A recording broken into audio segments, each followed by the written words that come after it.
Welcome to the Porsche Club Insider, your one stop for all things Porsche and PCA. Here's your host, Vu Nguyen, and the Insider crew.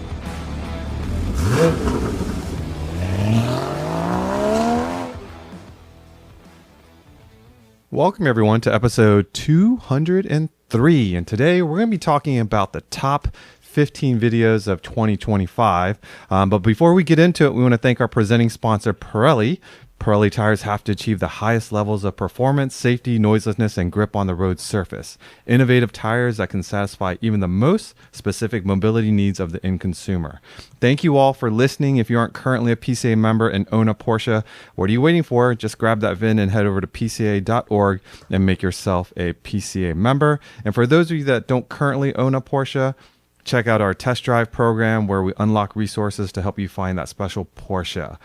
Manny, can you believe it's been 15 years when we uploaded, I guess, to the national PCA YouTube channel? It feels like not too long ago, but no, I can't believe it's been 15 years. And I'm so thankful that, the executive council at the time, including yourself, was really, they embraced the fact that we were going to events and having incredible experiences that we wanted to share with the rest of the membership. And 15 years later, we are now at about 975 videos on our channel. And of course, with our plaque over, I think, what are we now? 124,000 subscribers? Yeah, a little bit over 124,000 as we record on January 7th. So by the time you hear this, it hopefully is 125. And these numbers that we've chased over the years, it's kind of funny because what do you consider our first quote unquote viral video that we uploaded 15 years ago? Viral would probably be the center seat 997. Yeah, that one, the Centro 911. the Centro. Yeah. That is the one that went over 100K, and you're right. I do agree with that. But I remember when we were just kind of elated with 1,500 to 2,000 views, and there was one car that went over 40,000 views, and we're just like, what the heck? How? Let me guess. Was it the HPI or Traxxas RC car thing? No, that one did pretty dang well. That one did pretty well, but it was the yellow 968 Turbo from Canada that we did. I think we were on a Treffin or something, and we covered that car. That was in Panorama too, if I remember correctly, yes, wasn't it? Yeah, I remember that car. Absolutely. Wow. Yeah. But now we're not satisfied unless it's six figures. I do remember we did a kind of like an R group build at maybe the first Works reunion, and one of our members saw it on the East Coast, asked how they could contact the owner, and within a week bought the car. Oh yeah, I remember that. Absolutely. The car was, I don't know if the car was even for sale. We certainly didn't mention it because we don't mention when cars are for sale. But the guy was like, I watched your video and that was a perfect car. That's the car I wanted, and I bought it. In those early years, we weren't nearly as sophisticated as we are today. It was really, where we were traveling. If we had the opportunity, we came across something and we had time, we did it. And we were editing, there was no Damon, there was no team. It was a MacBook that I had. And you can tell by the early edits that it was, very amateurish. I remember we'd be flying back from a trip Southwest or something. Yeah, Southwest. I wasn't going to give them Southwest any commercial advertisement, especially since they're changing their policies. But I remember we'd be in the side by side in the airplane as you were editing, and you would say, "What do you think about this?" And let me listen to it. And then we'd go back and forth. And usually after 3 or 4 hour flight, by the time we landed, you had the video all done. Much simpler times and very basic edits. I look over to my left and I see Damon's, master command control there and all the tools that he and Bogdan have to contribute to our channel. It's pretty cool to see how we've grown. But we get the question quite a bit, and I think this is why you chose the topic of the day is like, how do we decide videos now, and what's the planning involved? Obviously, there's a team of us and the schedule and such. So why don't you kind of kick it off of where you thought this conversation might go? Also, people ask that they like to hear behind the scenes stuff, I guess, and how we operate. So we're a very small group. PCA, of course, is very cognizant of members' funds, so we don't have a huge staff that works on these these videos. It's really We don't have a dedicated team. no. I mean, it's Damon. Obviously, Bogdan is part of with social media. I'll help out with the podcast tech tactics, and of course, when we're at events, Yuvu. It's not really much more after that. It's simply. I know Damon has some help that people he hires that helps with edits and whatnot. Yeah, definitely. It's one of those things where I can do a good amount of the editing, most of it, but each month, and I have to give a shout out to Will Kayon because he's an amazing videographer, cinematographer, and editor, but he takes off a little bit of the pressure from me.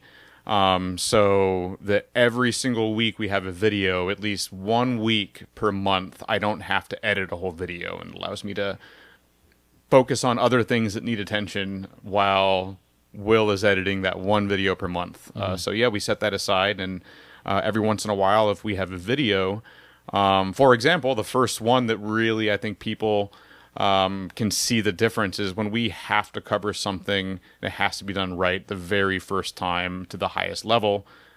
We usually hire Will Kayon, maybe some other videographer, if Will isn't available or it's a different location. But the White Collection is one of those, all the classic Club Coupe videos that we did at PCNA. Yeah, when it has to be done, we hire Will, but I do the bulk video editing and shooting. Well, would you say 90% of our videos we do in-house? Yes, 90% of our in-house. videos. Yep. But this is where out of survival, out of minimal budget in the early years, perhaps, Manny, you can explain One Take Productions. Oh, well, that was, as Boo said, he was doing all the editing. So it didn't take a genius to realize we can make this easier on Vu and everyone and get the video out quick if we can do everything in one take and not have to do reshoot. So I don't think either one of us had any experience. I certainly didn't. Other than my family home videos. But, I didn't have that. It was just what I saw on TV. I knew what I liked when I saw someone presenting on TV. But that was it. There was no. But then again, we didn't think a lot of people would be watching it, so there was no fear of, oh my God, there's hundreds of thousands of people watching this. Me screw up. It was like, if we're going to get a handful of people watching us, our friends, it's not that bad if we mess up. So that gave us a lot of freedom, I think, in experimenting and trying different things and not worrying what the mass of people would think or how they would criticize us. But we still go into each shoot with sort of that mentality of One Take Productions, because I take, for example, when we were at Amelia, Monterey, or even Parade for that matter, there's so much going on that we have other responsibilities at these events, but we still want to make sure we take the time, a short window, to cover the events, and it's still One Take Productions because we don't have 2.5 hours, and maybe the cars won't even be there anymore. So Manny and Damon are very good with scouting and then developing sort of the pathway in which we will shoot the video, but then we really do only have one take production opportunity. And usually, so like an event video, like Works Reunion, that'll be coming up in March. We'll walk around and we talk to the owners of the cars, because we're not just looking for a car that looks pretty, but one that has a great story. And sometimes the ones that may look like a plain Jane, let's say a Seal Gray 996, but you find out this car has 300,000 miles and it's been original owned or something that makes it that we think, boy, members would love to hear about this story. That becomes key. So you try not to go to the GT3s automatically, because you that's an easy way to do things, but you try to find where there's a decent story. So that takes some time. And then you get together and we'll usually text each other and say, hey, I found this great 964 has a great story. Here's a picture of it. And then we have everything lined up. We start developing, okay, here's the 8 cars we're going to feature. And 8 cars. That's what we tell ourselves, and it ends up being 15. That's what we tell Damon, and 20 cars later. and the things you don't see behind the scenes is, it's One Take Productions, but then sometimes Vu will see a car midway that wasn't on our path, and he says, let's look at this, and I got to quickly read the description on the car to get some kind of story, because, it may be a 914, which I know about, but what's special about this 914. Right. What I would hate to do is just talk in general about the 914 and then find out this car in particular was really special, but I completely glossed over that because I didn't have a chance to talk to the owner or read the description, or maybe they didn't write it in the description. So we do a lot of pre-work when we do event videos, talking to the owners about the cars. Yeah, and I think that's maybe something we should share with our listeners and those that are at our events and they wonder, why did you cover this car? Why did you cover that car?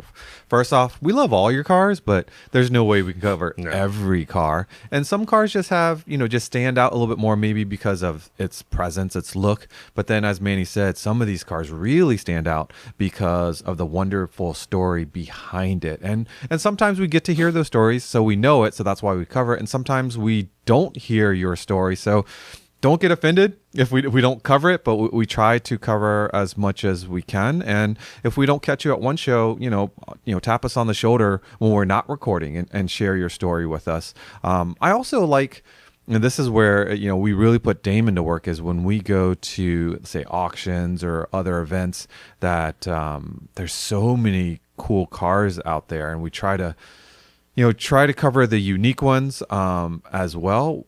Those are kind of, how would you say, freestyle, because we don't have maybe for you. Yeah. Ahead of time, I'm spending weeks ahead of time looking at the auction sites, saying, True. Here's the cars that I think we should cover. This is a really important cars that our members will be interesting to see. And then we get there, we may see some other cars that have been added, or didn't look interesting on the website, but suddenly you hear about it, and suddenly it becomes interesting. Yeah, and that's where the pre-planning that Manny does come in handy, because there's so much to know about these cars. Obviously, I don't know all this stuff, and he feeds them to me, and it may seem like I just memorized the cards, but he guides me through it. And then I also, when it gets into super details or the story of the owner that he knows more about than I do, that's when I kind of pass the baton to him. So you'll see that interaction on camera, and it works pretty well. So I wonder if you guys think of our little setup. If you want to call us the three core team members for YouTube videos, Manny has become sort of the scheduler and planner, whether that comes to the podcast, which he schedules all of them, I believe. I know I haven't scheduled, or booked a guest or anything like that. And even many of the videos we might do at Parade, or video ideas that the model guides, for example, in the Tech Tactics Live, that's what Manny does. Vu can walk in having not done any of that stuff. Manny gives him a sheet of paper or a quick 5-minute walk down, and Vu can slide in and be the presenter. And Vu is the presenter for most of our videos, I want to say, still, if not the majority. And then I'm kind of the guy who, I don't worry about the scheduling all as much, or the presenting, unless I have to, but I worry all about the camera equipment and the audio, and everything needed to make the video and for the edit. So if any one of us is walking into a video, or most of these videos with the most knowledge, it's Manny, and then probably we sort of follow his cue through the rest of it. Yeah, and I will. I freely admit I am not an artist or a photographer or a very good photographer, but so I rely on Vu, Damon, Boggs. Like when we set up cars for Unstock, because we know people are going to be doing a lot of Instagram shots, so I will ask them, will the car look better facing this way, and they tell me, and then I logistically set it up to how we're going to bring these cars in. But as far as how we're going to place the cars, or where exactly it's going to place for your photographers, I let them advise us on what we're going to do. And a lot of that goes also for, I just tell Damon, here's the cars we're going to do, and he flies with it. I trust him 100%, how the shots he's going to take, and unless there's like something in particular, like, hey, remember to take this little part because we're going to be talking about this little section of the car. We just, I guess we know our own strengths, and we capitalize on it. Yep. Yeah. And speaking of strengths, I mean, I think all of you listeners can probably tell how much technical knowledge Manny has in his head. And in fact, his title is, and he is in charge of all the technical things. I don't know everything, so But you don't know everything, but you know how to get to that end solution or the answer. And I guess where I'm going is, the opportunity for us to share these stories and these cars and this technical information through YouTube or through Instagram. I feel like there's other clubs out there that don't take advantage of that opportunity, and I think a lot of, especially the younger members that might not necessarily go seeking out technical knowledge in the traditional sense through books or reading magazines and such. This is the way that they consume their technical information. So I think it's a vital part of our club that this integrates, because we do surveys year after year, and Porsche Panorama is at the very top of why people join PCA. Technical information is at the top of why people join PCA. Obviously, the camaraderie and what the club brings to the ownership experience is tops. But we've learned to utilize this new communication channel 15 years ago, to our advantage, and I think it's contributed to the growth of PCA. And people reference it all the time as we're traveling around. So here's some trivia. Actually, what is the month, day, and year that our YouTube channel was started? I don't know if that's the first video, but when it was started and created. The initial videos were put on Booze. On my personal, because I know this because to pull stats, I have to put this in every time. But so it has to be like I would say February, March of 2000. Yeah, you basically got it. February 15th, 2010. Yeah, Yep. Exactly. Oh, well. Yeah. I think that was from when we started off. And actually the first maybe 4 or 5 videos, those were hosted on my personal YouTube account as we were testing it out. And then they were like, wait a minute, maybe it shouldn't be on Vu's personal account and create a national one. That's when I uploaded all of them. So I think we've told the story before, but when we decided, because YouTube was fairly new when we said we should take advantage of this YouTube and take some videos and show members. And it was a 24-hour Daytona. And I just remember the first one. It's not the first one listed on the YouTube channel because, like I said, the first few were on Vu's channel. But the first video we did together was Mark Perbanik. Yep. With his famous 356. And he was early parked at the PCA hospitality tent on a Thursday night. I think we got there. Right before Rolex. Yeah, right before the 24 hours. And we had gone just to scope things out.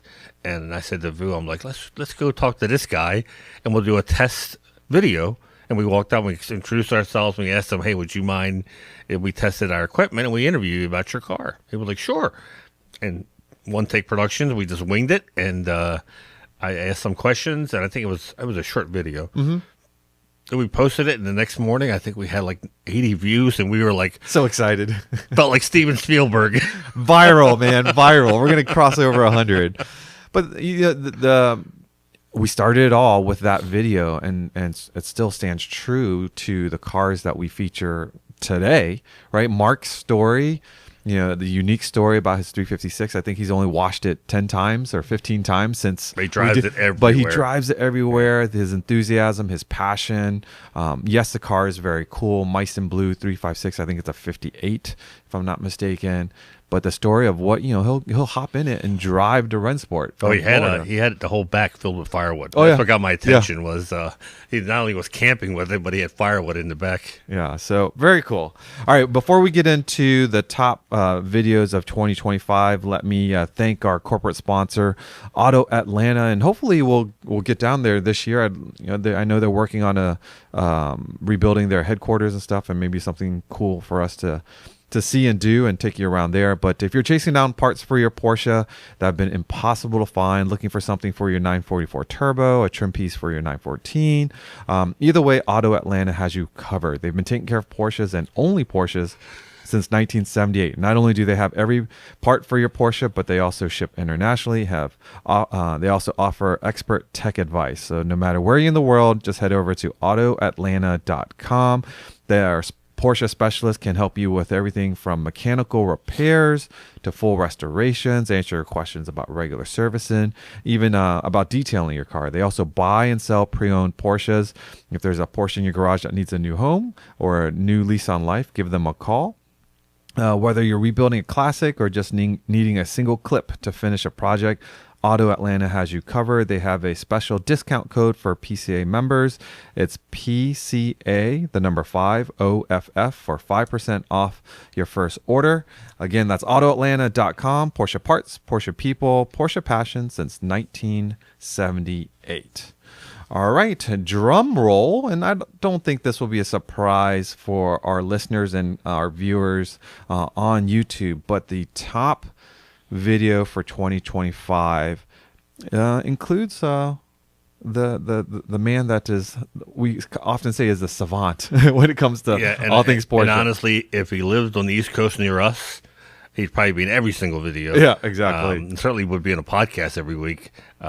Nathan Merz, of course. Yes, and that's the Carrera 3.2 versus 964 versus 993 video. And before we talk about that specific video, I do want to thank Nathan for all of his time over the years, not just in 2025, but over the years, things that he's done for us on YouTube. He comes to Tech Tactics East. Is he coming to Tech Tactics East this year? He is. February? Okay, so if you want to see Nathan and talk to Nathan, I know our local folks are always excited to be able to literally sit at the lunch table with Nathan and ask him any questions. His presentations at the event obviously are very cool too, but he hangs around and he wants to talk to everyone. So just a cool, genuine dude that volunteers his time. And on the side, he's got this little business that does pretty well, and he's helped several members find their Porsche for their garage. So very cool. So I will say, actually, on this video, so Manny put it on this list, and I agreed with him, and we ended up publishing it with this video on the list. It was actually published. It was the last video published in 2024, and it was on like December 28th or something. Oh, it was, but it has like over 100,000 views now. Yeah, would have never gotten that amount of views in 3 days. So we ended up including it on the 2025 video. And funny enough, the last video of 2025 was also a Nathan Merz Tech Tactics video. Not by plan, just happened. Just happened to be. Yeah. So is this the video that you went and filmed, or did he have that filmed? Yeah, this was a video that I went to film. Let's see if I can get it playing here. Yeah, it looks like it. And I went out there. What did we have there? It was right before the Treffman at Sea. Oh, okay. If you remember, and I was out there and I filmed with Nathan the 996.1 and .2 GT3 video, the 928 review that we did last year, this one, and then also the 991.2 and versus 992.1 Carrera T video. Yeah. So we got 3, 4, or 5 videos done in that period, and this was one of them.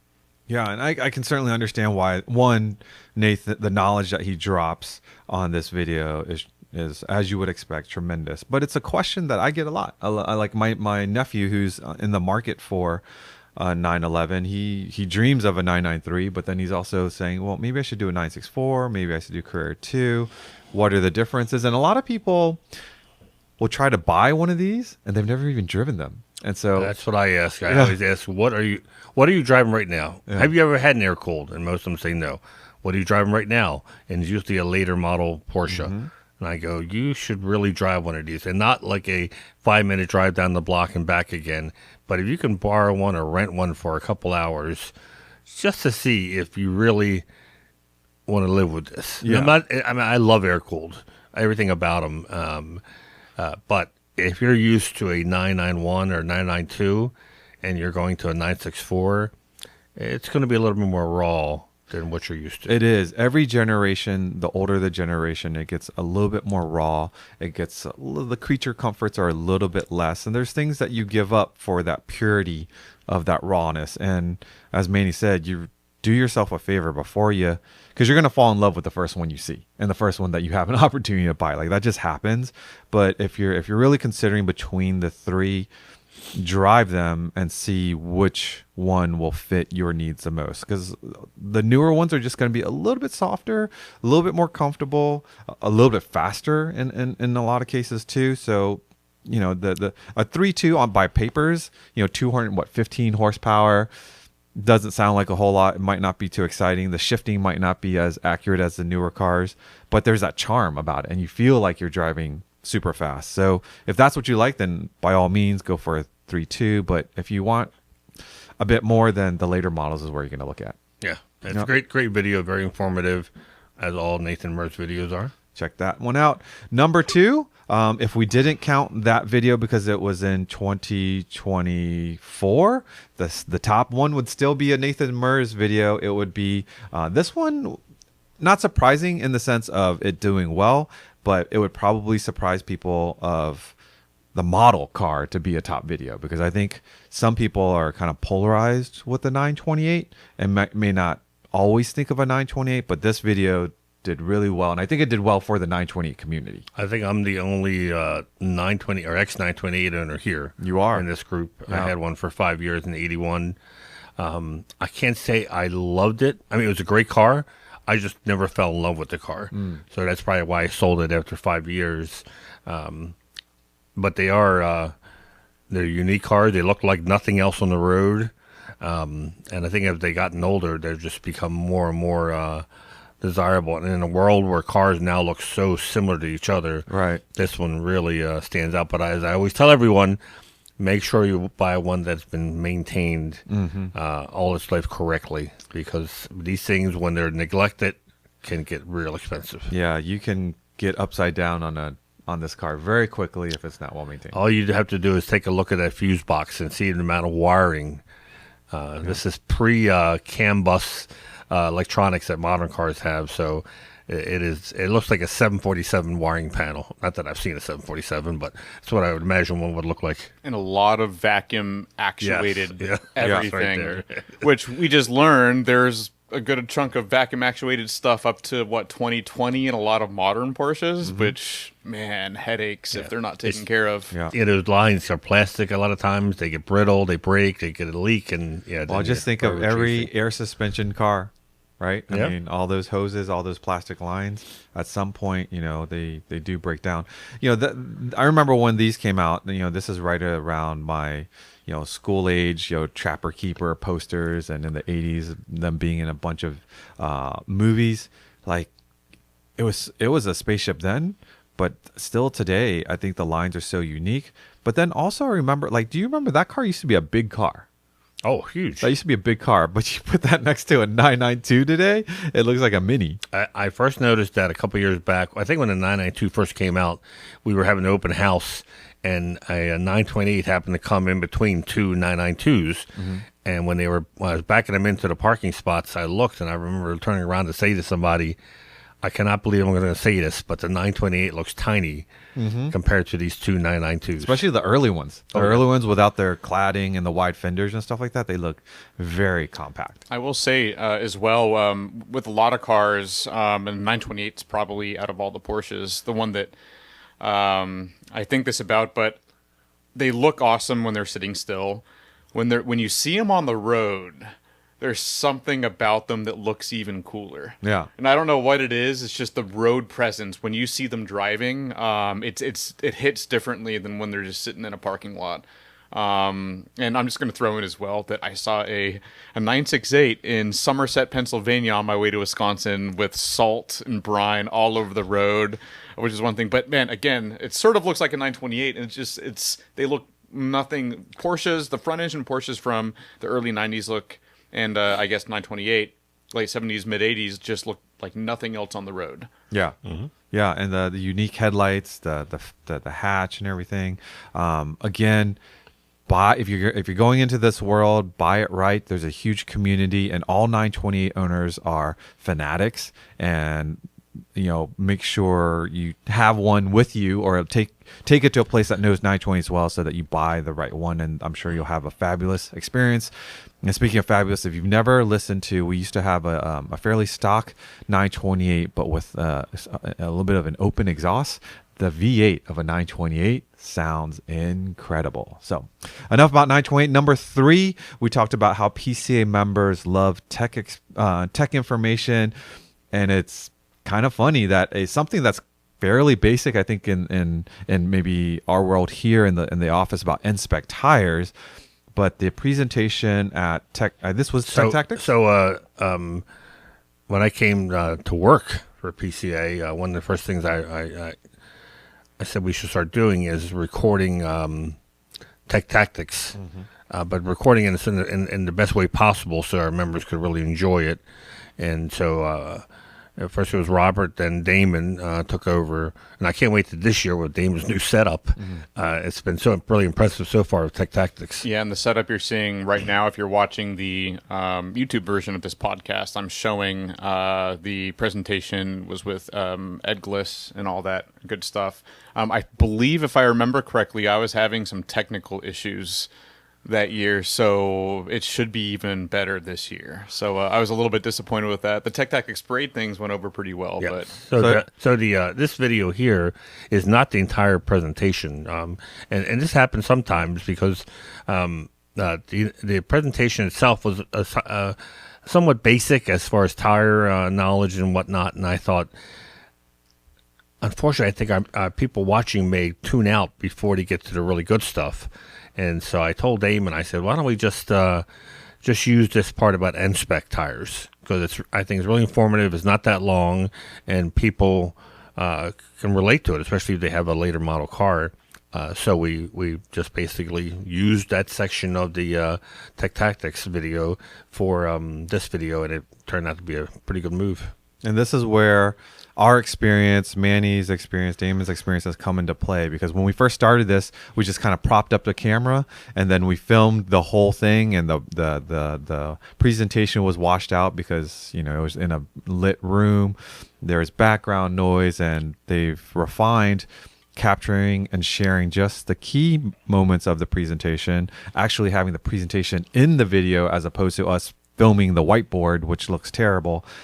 So it's just getting refined over and over, and you have to make these decisions so that people can enjoy it more. Because it's like people that say, "Oh, I take great photos," versus a true photographer that just takes, you know, an amateur will take 100 photos of the same thing, and a true photographer takes 5. But the 5 that they take is incredible, and that's what we want to share. We don't want to share with you the 100 takes. We want to share with you the best pieces of them. So I agree with that, but I'm going to have a little fun with this. A pro also takes 100 photos. Yeah, but 5 goes. He but just we doesn't don't share. share it. Yeah, doesn't exactly. share the bad That's ones. where we make the call. We don't share those 100 shots. I don't want to do 100 takes of those videos. Oh, exactly. So number 4, we continue on with the popularity of technical information, and this one is pretty cool, obviously, because we're entering into the electrified world. And another volunteer went to a dealership. David Bankston, our national EV coordinator, went out and did a video on the Taycan battery repair. Yeah, and have to give a shout out for this one to Porsche Naples, Yes. because man, like the access that David got, there's no other video like it, and I'm even surprised in some ways that they gave him this much access in front of a camera. Yeah. So kudos to Porsche Naples on that one. Yeah, and they give you behind the scenes how it works. So David had sent us the let's say raw footage of this, and so Damon watched it. I watched it, and I did what Damon talked about. I went and said, "What other videos are there out there that do this?" And I couldn't find any, and I said to him, this may do pretty good because I can't find any other video that really shows you how they repair these batteries. But I think Damon had to do some sound work, if I remember, because the technician's microphone wasn't working, and it was just relying on David's microphone. Yeah, there was something like that. But you did a pretty good job of making that sound come through. So it would be yeah, and obviously our viewers didn't care all that much because look at all the views. Yeah, so. never. But it makes a big difference when you're showing something that no one else has ever done. Yeah, and that brings up a good point, is when we're considering videos, especially technical pieces, either myself, Manny, or Damon, we kind of scour on YouTube of what's been done before. Obviously, when we did our IMS series, when we did, say, the Macan spark plug changes or the water pump video, like I watched other water pump videos for a Cayenne, and I said, what did they not cover? Manny is really for making it more realistic, where, you know, if we have a difficult time removing one bolt, like we'll show that, as opposed to a lot of videos magically taking the toughest bolt out and then don't tell the person that's viewing, and then as a viewer you see that. So we're very realistic, but we also compare what's out there, and we try to bring the best possible version out for our viewers. But sometimes we can plan and do all of that, but sometimes there are just opportunities that present itself, and we may go to events for, like I said, Amelia Island, for our own works reunion, or Monterey, but there are other events going on, and we might come in early, or we might stay an extra couple hours before we catch a flight. We don't dilly-dally. Like, we go to other events to see if there's anything that we can capture to share with our members, because there's so much going on in Monterey. Obviously, we can't cover it all, but can we cover something that's different, or can we cover something that is going to be new? The beauty of what we do is a lot of times we can turn, like Manny was talking about how back in the day we would go to an event, on the flight home I'd be editing a video very simply, but I could put it online within a couple hours. Even today, even with the more sophisticated videos, you know, the turnaround time for a lot of our videos that Damon does is much faster than any corporate video, because they have so much red tape. They've got 10 people to sign off on it. So the video number 5 was an opportunity that presented ourselves to us, because we were invited to Laguna Seca, and that is the Gunther Werks F-26, the homage to the slantnose 935. And that was car, a private event that we were invited to. We had no idea what exactly was going to go on, what was going to be there. It was just Gunther Werks inviting us out to Laguna Seca for a private event. So we went. As always, Damon charged all his batteries and all his equipment. Might have not done anything at all, but at least we were fully charged and ready to go. Bogdan was the same way with his camera equipment. And lo and behold, Peter Nam's there, the founder of Gunther Werks, and he agrees to give us a tour of this car, and it was just absolutely perfect timing. Peter had some free time. We were there with the equipment. The car was parked there, and we took advantage of the opportunity. And you could tell Peter was so proud and excited about this car. We said, we just have to capture this so we can show our members, and that's exactly what we did. Yeah, and we, again, with pretty much One Take Productions, we spoke to Peter about it. Like, I had seen a couple of social media posts on it, but not in depth, and we were busy with Works Reunion, so I didn't know all the details. So we did a quick walkthrough with Peter, and we had one take and we got it done. And sure, there's things, people are like, well, why didn't you start it up? Why didn't you do this? Yeah, if we had more time to prepare a true full-on, in-depth video, we could have. But they were running a live event. There were cars flying sharing around. It with Koenigsegg too. Yeah, exactly. But for us to be able to churn out what we did in the circumstances and the timing, it's very cool to see that it made it to number 5 for. So they're trying to sell cars to customers. They're inviting potential customers to come out and get rides. They have Pro Drive. Did they have Patrick Long there, I think? Yes. Yeah, he was giving rides. So, yeah, there was a lot going on. It wasn't like they were waiting for us to show up. No, not at all. And we want to be respectful of their time too. Like Manny said, Peter's there to sell cars. If I'm going to do something with Peter, we're going to try to knock it out in a couple of minutes and let him do his thing. So, number 6 is a cool one. We are, just like all of our members, we are very inquisitive about how things work. And sometimes we hear about very exotic things, but we've never seen them in close up or really truly understood them. And this was the case with the video that made it to number 6. And this was one where we didn't actually go there to film this. We just had the opportunity. We just saw the rig that Simon Briggs uses to time these engines. Exactly. And what's that? And this is for the 4-cam, how a 4-cam flat 4 works, and how it gets to 8,000 RPM. And understanding why is this, $250,000 to $500,000 motor, right? And why does a 4-cam, is it like 20 hours or something like that, maybe more, to set the cam timing on these engines? What's the myth behind why is it so labor intensive to set cam timing? And not many people can really explain it, except, like Damon said, Simon, and a few others in the world that can build these engines correctly and articulate how they operate. And how this came about is we were just touring the shop at Road Scholars. We were doing other videos, and we naturally gravitated to this. And Simon so eloquently shared the details of this. We're like, wait a minute, why aren't we recording this?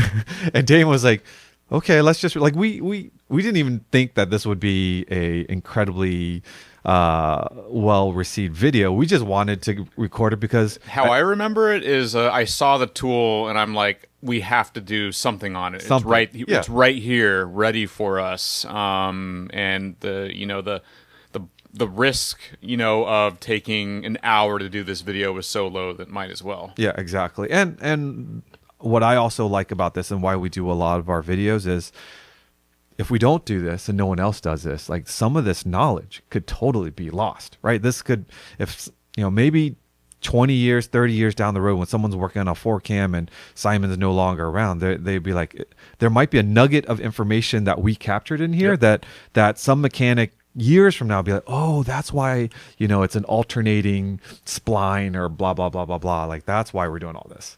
So, all right, next up, when we talk about the market and how well Porsches are doing, we can be pretty assured that it's going to do well. And the video at number 7 was when we toured the auctions at Amelia Island, the high dollar Porsches at the 2025 Amelia Island auctions. So what I like, I always tell people about a video I saw, and I couldn't tell you who did it, but it was at Pebble Beach. And I'm not a big fan of Pebble Beach because I don't know that much about pre-war cars, so I can't really appreciate them. So whoever filmed this video, it was a very low budget video where you saw the car and you could hear the person, but you didn't see the person. And he was walking around. Now, normally you can walk around and just take videos of the cars and cover every car there. But he was going through certain cars and he would stop and explain what was special about this car. And I found myself sitting there watching this entire 90-minute video. And I thought, this is the kind of person I need next to me when I go to an event like this, because I walk right by these cars not appreciating. Had I known this car was that important and why, I would have stopped. So I like to do the same thing for our members when we go. We get access to these auction places, tents, buildings, and be able to talk about some of these cars that are coming up for auction and why they're special, and then we can look back and see, did they meet the prices that they were asking. Yeah, twofold. I think just like when you go to a museum, if you don't have a docent with you, you can't truly appreciate what you're looking at. And so Manny gathers all the data, and we share, some of the highlighted cars and why they are as special as they are, but also from archival. 20 years from now, when we look back at these videos, did that 100,000 whatever, was that insanely cheap? Like, will we say, man, I can't believe someone paid $100,000 back in the day? If it's anything with the way history works, we're going to be saying, I can't believe that we should have bought more. Yeah, we should have bought everything we talked about. I do have to say, though, this video as well, two things. This is actually one of those Will Keown edited videos. So I filmed this, and this is one where so much was going on after works that I had Will edit this video so I could work on some other things. The second thing is that the next car, if you're watching the YouTube version of this video, this Yellowbird, over $6 million sale. It was actually Haggerty's sale of the year. Yeah, that surprised everyone. So, and then I think several other roof Yellowbirds, or CTRs, I should say, were sold for not that much, but like a lot. Yeah, I'm pretty sure. So, oh yeah, no, it was a shock, almost as shocking as that 993 we saw. That was 300 and some thousand, I think. Yeah, this C4S, the green C4S. Yeah. But will we say, man, that was cheap? 20 years from now? I think we will. You think it's cars? Kind of like looking at Panorama at the ads. You pick up a panorama or go online. If you're a member, you can access all the panoramas and just go to classified and look at what they were 20 years ago, especially the like 56s. Yeah. And it's just painful. Do you think we are far from where you step into a Porsche dealership and no Porsche can be bought for less than six figures? We're almost there. Almost there, right? Oh, sure. Yeah. We are there unless, because no 718s, right? We know, are there Macan. unless you want I mean, the four-door. base Macan is still under six If figures. you want a Right. four-door, you can, but Yeah. not a sports car. Not No. a sports car. Oof. No. That's. Well, and not only that, but no one's shocked. I know.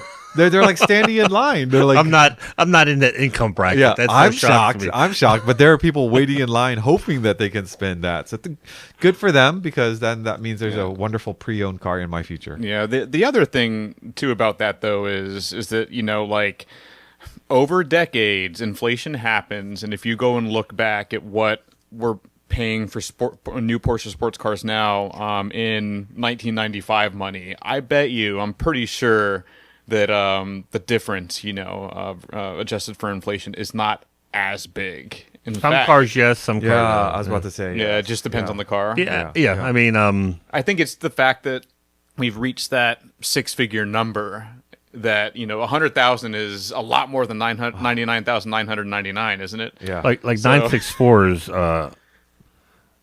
I would have never have guessed they would have gone up. That's what I said. Yeah. When I bought mine, I thought, I thought you paid a lot for and the mileage your car had. I mean, to me, I thought this is the lowest they're going to go. And I told my wife, I said they're not going to go any higher, but they won't go any lower. Yeah. So I felt comforting in that I would. It was a safe bet. I reached the bottom of depreciation of the car, but I certainly wasn't banking on appreciation. Should have bought 5 of them, Manny. We all should. Like we I should said have- in the oh, previous episode, I should have bought Apple stock, not a 964. True. All right, and number 8, we continue to talk about the values of Porsches, and this time we do it with Nathan Merz at Parade, which has somewhat become a tradition for us at Parade now. And so the behind-the-scenes story on this is, We can even do it without cars. this isn't usually the way we do What's My Porsche Worth. So we started doing this once when I came to work for PCA. I thought it'd be pretty cool to do this live video with Nathan. And at the time we were doing it live. Robert had it set up so we could do a Tech Tactics Live, which added much more stress and complexity to the event. But I would spend 3 to 4 days looking for, number one, someone who's going to be around until Thursday, who would want to have their car on there, and then originally setting up the logistics for them to be at a certain place and blah, blah, blah. So it's actually a lot of work for that 1 hour show.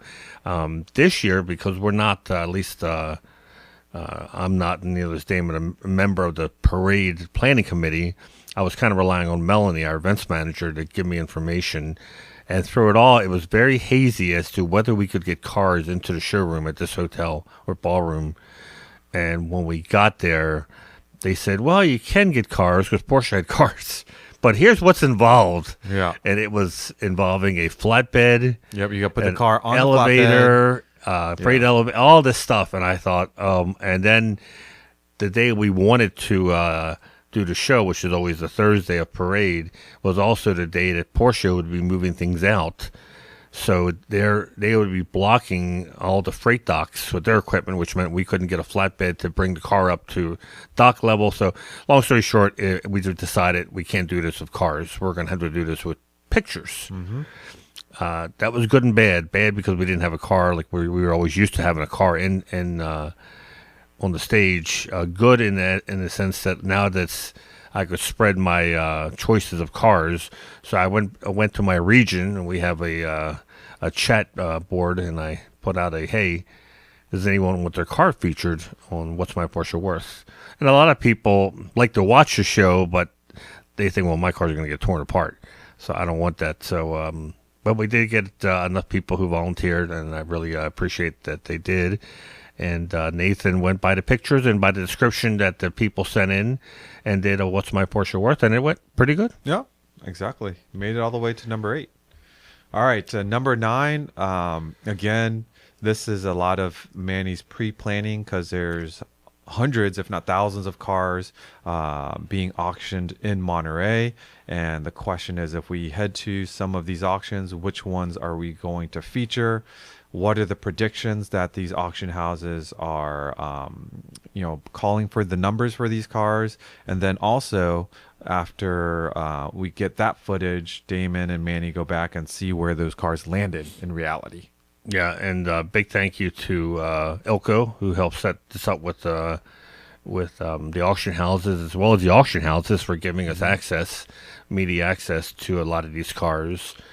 We pretty much had free reign whenever we went to record these cars, and Monterey is probably the Mac Daddy of all the events for auctions. So we had a lot to choose from and a lot of cool cars. Yep. Number 10 is a very special one for PCA because it celebrated our 70th anniversary Club Coupe, and going behind the scenes somewhat to share folks what it takes to build a special car like that. I don't know. Let me think. Is there any other car club that has had a manufacturer build 70 cars or the appropriate number of cars for a celebration of an anniversary? Not the Club Coupe brand. Yeah. And I say brand because now they've had several Club Coupes. Yeah. And I'm sure they're going to use that name forever more. I know they've done like Porsche Singapore. Yeah. Like they celebrate the club, but they haven't done importer. Yeah. And there's only so many. They've told us that we were the only club since we're the largest. But I'm not sure if Porsche Club Great Britain, which is the second biggest, we might have had something. Either way, the behind the scenes on this was... this is where I guess we have very understanding wives, because this was on Mother's Day we filmed this. Oh, yes. Do you remember we had to fly down to Atlanta on Mother's Day? And for the classic Club Coupe, it was Valentine's Day. Oh, yeah. This is a very common theme. In fact, we're doing stuff this Valentine's that I might not be home. So to our significant others, thank you for understanding. So we went down and it was a Sunday, obviously, and we were at PEC Atlanta, which was closed on a Sunday, but we were there with this very secret Club Coupe. No one had seen this car before, so it was the first time we were seeing it in person. I think Vu had seen it, Aaron had seen it in Germany, but they were like super secretive about this car, so there was only, if I count on one hand, Porsche employees at the thing, but we were there all day. Porsche had their own photographer. We were taking tons of pictures on their track. And then we did our interviews inside, which you see the product is. And we is also... this something you edited, Damon, or was this Will? This was Will once again. It's just I recognize greatness when I see it, and Will is great at editing. You're good too. That's why I asked if it was you.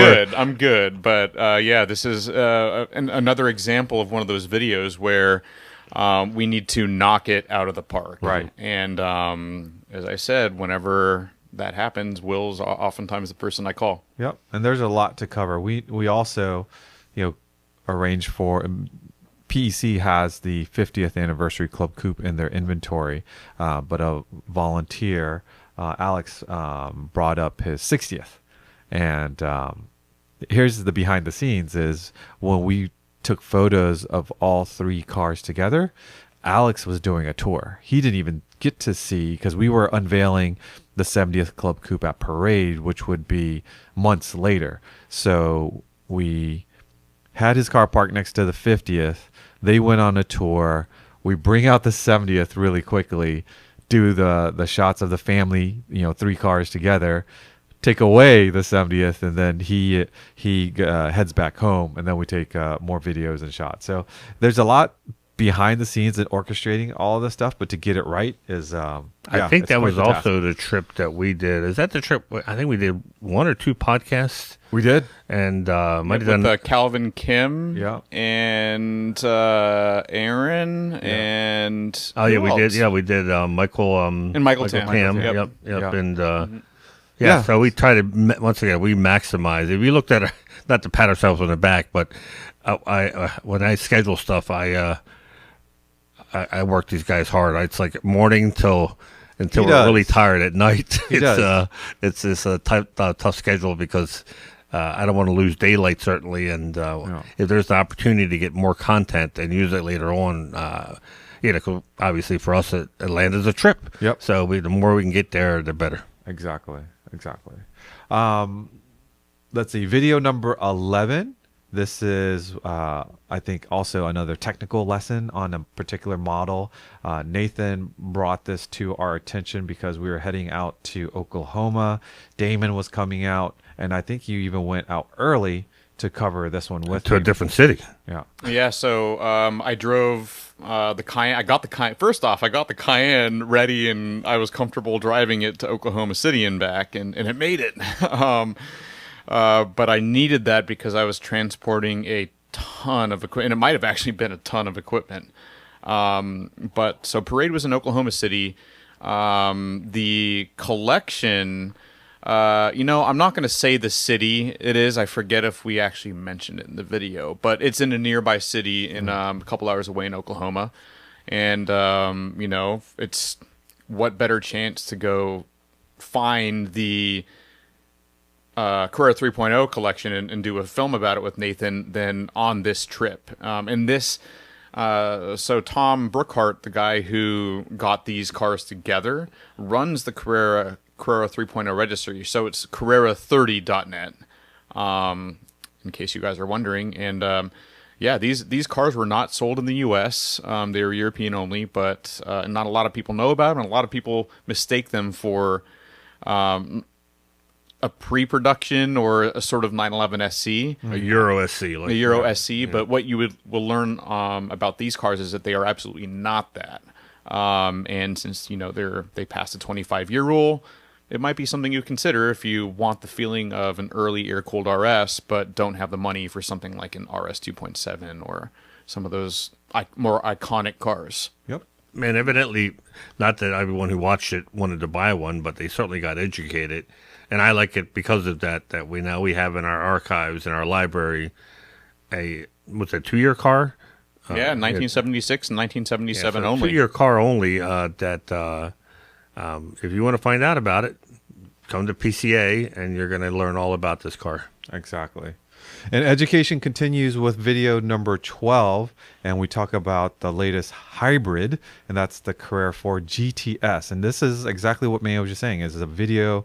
We do these videos to educate our viewers because they don't necessarily understand how the hybrid powertrain is integrated into a 911. And thank you to Porsche and the folks at PEC, Calvin Kim and all the Frank and all the folks down there that give us access to cars. We don't get them all of the time, but they do try to make it available. Timing might be interesting to try to coordinate, but we try to, especially the new models that are rolling out, we try to cover that in a way that's not just a typical journalist, I drove it, feels this, feels that, but we try to get deeper into the technical side of these new products. Yeah, and this was one of my videos as well. So there are a couple funny stories about this one. I think enough time has passed to where I can talk about one of them that you guys know about. That's right. But so we had the plan was because we were here for, it was also the 70th stuff, I want to say. What were we there for initially? I think it was 70th. And Did we do that at the same time as and it was the Macan Turbo right. EV, and then this car were available to review. Right. And I was going to try and fit 2 reviews into a 4-hour. Yeah. It didn't happen. Yeah. I only got 1 car done, and part of that is because first off, I wrote the script because I didn't have the Monroney to check out what options were on this car. So this video was literally like I did the research but didn't know everything about the car and the options until I got there. Michael Tam came out and thankfully probably saw me frantically trying to do this and explain some things that came out really helpful in the video about the infotainment and what's unique about seeing the hybrid system working on the screen in front of you as you're driving it. And so, yeah, really quick turnaround, but I think it turned out pretty well. I made a couple mistakes. I think I said it had PTCC when it did not. But overall, I'm happy with it, and I think a good chunk of people are as well. But here's the funny thing about testing cars. Oftentimes, I mean, things don't go wrong almost ever, but they do go wrong. Knock on wood. Sometimes. You have to admit that, right? And Camera angles, batteries. Yeah, exactly. And so, as you can see from this video, it wasn't a cloudy day in the sense it wasn't gloomy. It was fairly sunny, and the clouds were light, so it was very bright outside. In fact, the sun was poking through most of the time that day. And so I take it out. It's still sunny with patches of clouds. And, I have my GoPro set up and everything. And for about... So all of a sudden, out of nowhere, and it's sunny out, it starts raining. So I hit the windshield wipers. There was a GoPro on the windshield that I had completely forgotten about. Was a GoPro on No, the no, the GoPro stayed. Oh. The GoPro stayed on the windshield. The windshield wiper broke off. Oh, the windshield wiper. So it was the blade, Yeah.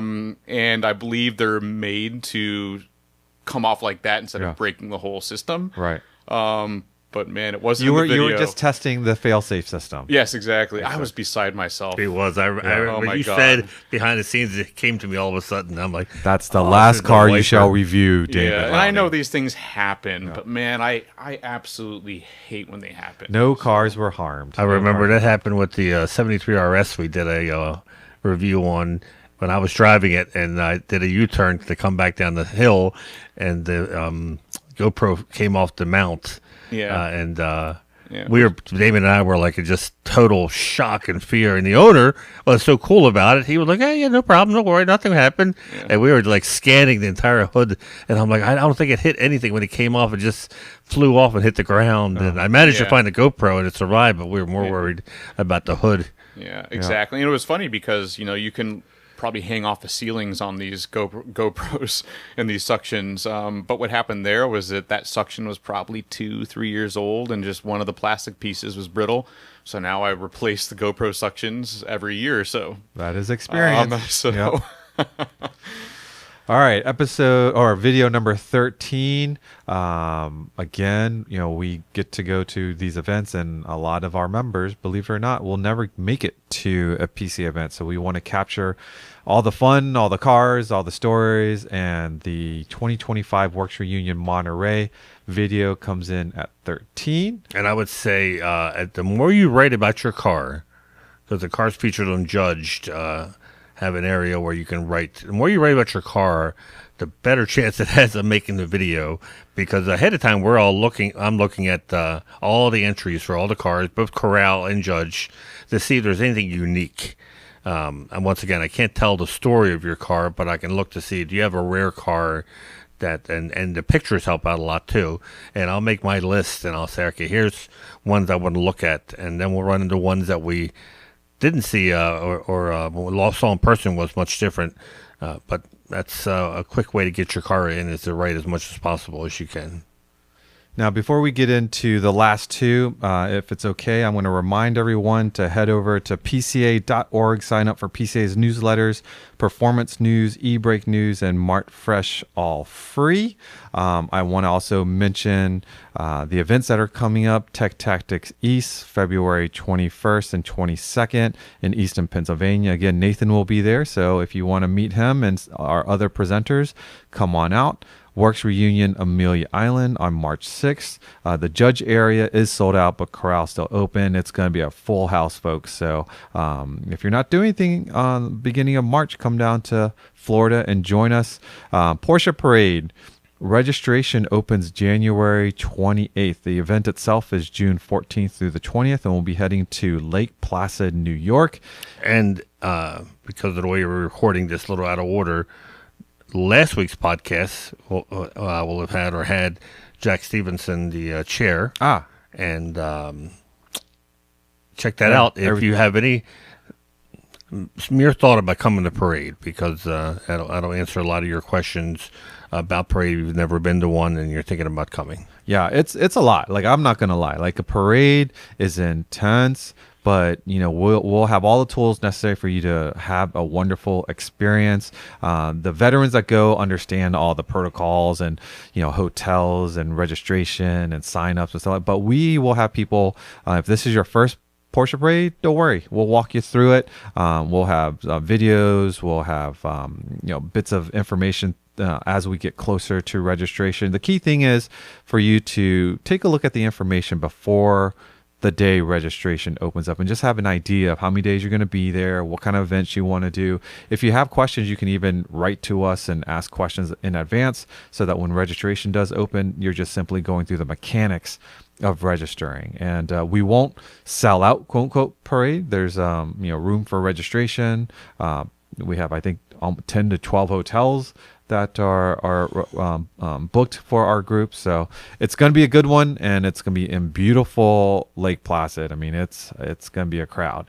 I also want to remind folks that we are heading to the West Coast from Vancouver down to LA. We've got some very special guests on Princess Cruise Lines with Treffin at Sea, and we will depart September 19th.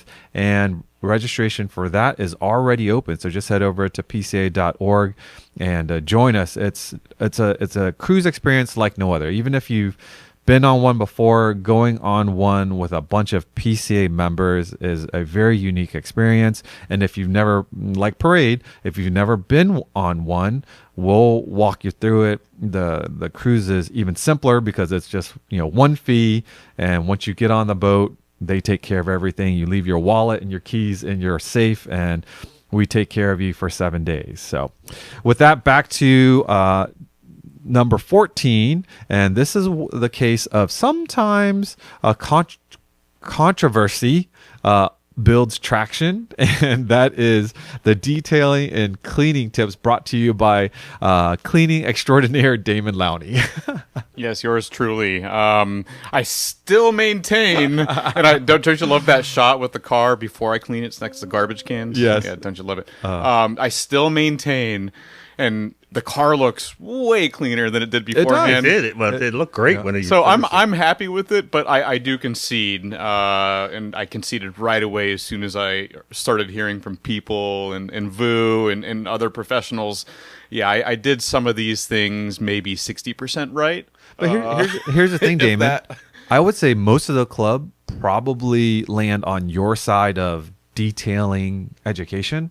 So for you to do this live, I know we make fun of you and stuff like that, but there's other people that are watching and go, "Oh man, I'm glad Damon did this, and I learned that what not to do." Yeah, from the comments. Like I'm taking it from a very positive spin. That you like the disclaimer if you're watching YouTube. Do not do as I do. Right? Yeah. This is only. My favorite comment was when you put too much polish. Yeah. The guy who said you're polishing the polish. Yeah. It is true. That always stuck in my head when I put polish on. Now I'm like, less is better. Less is better. Because I'm also from the more is better camp, and after learning that, I'm like, that makes sense. You should put less than. I think more would be better, but that's actually kind of productive. No, but I still think if you're trying to learn some more detailing tips, it is a good video to watch. There are things to learn. Just read the comments and you'll get the full picture. I think the Swiss Wax, they gave you all the product. Yeah, well, they gave PCA that we actually still have a ton of product. But I think that they were really happy with the video, weren't they? Yeah, they were super happy with it. The car looked good? The car looks good, and their motto should be even Damon Lowney can. Exactly. Can use our product. And what's funny is I use way too much product, and man, Swiss Vac stuff is expensive. Yeah. But I loved using the product. I think they were happy. Just they wanted to get their product in front of people's faces, and it did. All right. Coming in at 15, this gentleman is actually, by the time you hear this, he will say that he's not retiring, but he's his career at Porsche technically has come to the end of the road. And this is a peek into the design process of the 997 with our dear friend, Grant Larson. Yeah, and we get used to having Grant at Parade and whatnot, but it's so special to have someone like Grant or Tony Hatter when he would come to the events, because these guys are legends, and what they've done in Porsche history, and decades from now we'll still be reading about their work, and to be able to capture stories, and the fact that Grant is so generous with PCA and giving us behind the scenes. And it's not like he just sits down and starts thinking about it. He spends the time to develop a presentation. He goes and finds photos that he thinks our members would like.